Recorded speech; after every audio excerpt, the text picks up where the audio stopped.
What's going on, you guys? Welcome to Risky Ryan Trades. Today we're going to talk about the problem, or at least my problem, with PayPal, aka PainPal. If you've invested in this stock over the last 5 to 10 years, you know what I mean. So PayPal, it's a healthy company. It's turning around. It's growing revenues. It's growing income. It's growing its EPS. It's chugging along.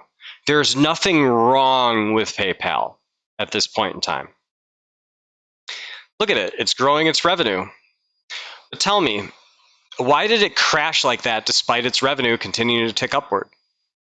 What happened?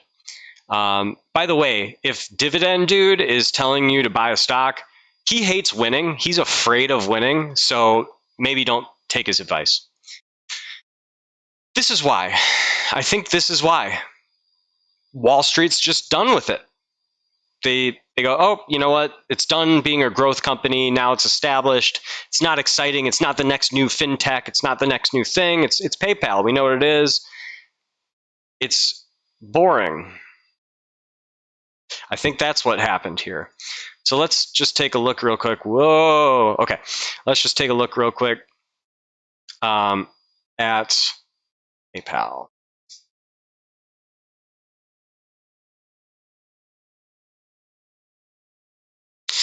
So you can see here from 2015, it ripped. I mean, if you would have bought in early and sold the top somehow, you would have 10x'd your money.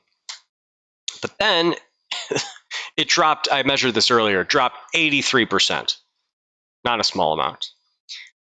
My issue with PayPal is that market symmetry is giving me every indication that it found its new support and growth vector, and it's this angle right here. I suspect that it will come up and tap and come up and tap and come up and tap. And my issue here is that this thing, let's measure the growth rate on this.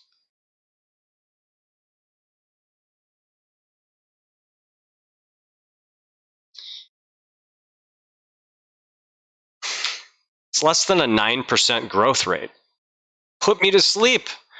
There's so many other places in the market I could put my money. I mean, this thing's safe. It's a good entry right now. But why would I want to put my money in a stock that just showed you it can drop 80% to make 8% per year? I mean, is it going to drop another 80%? I don't think so. I actually think it's going to turn around. It's bottomed out, and now it's on a new trajectory. Almost certainly. Almost certainly this is the bottom, right?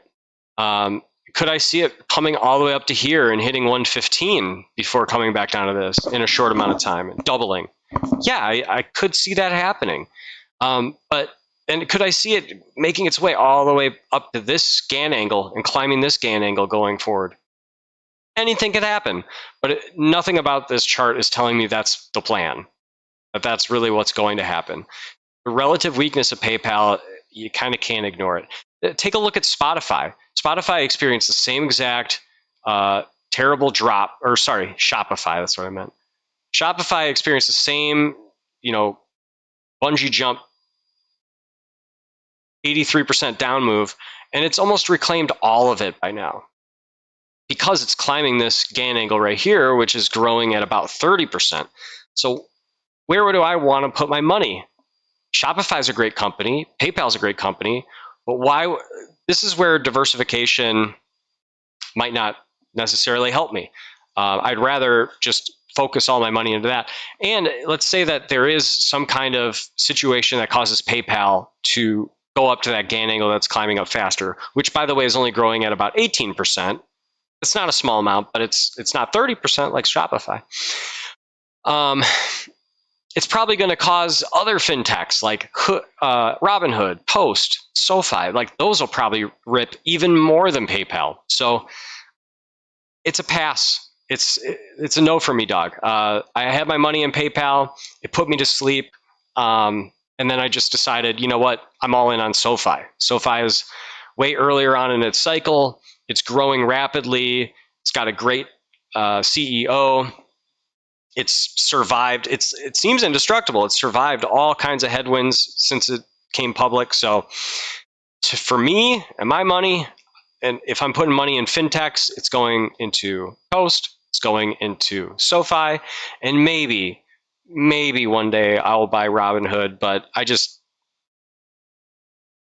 Robinhood, ever since that time where they halted trading and no one could buy or sell their Dogecoin or whatever it was, I just found that to be so shady. And it just turned me off a lot.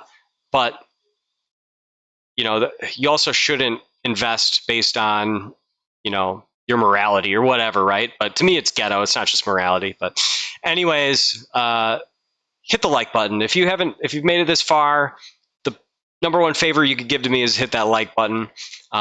Hit the subscribe button. I'm putting these out more. Follow me on Instagram, Risky Ryan Trades. Same with X. And yeah, I'll catch you on the next one.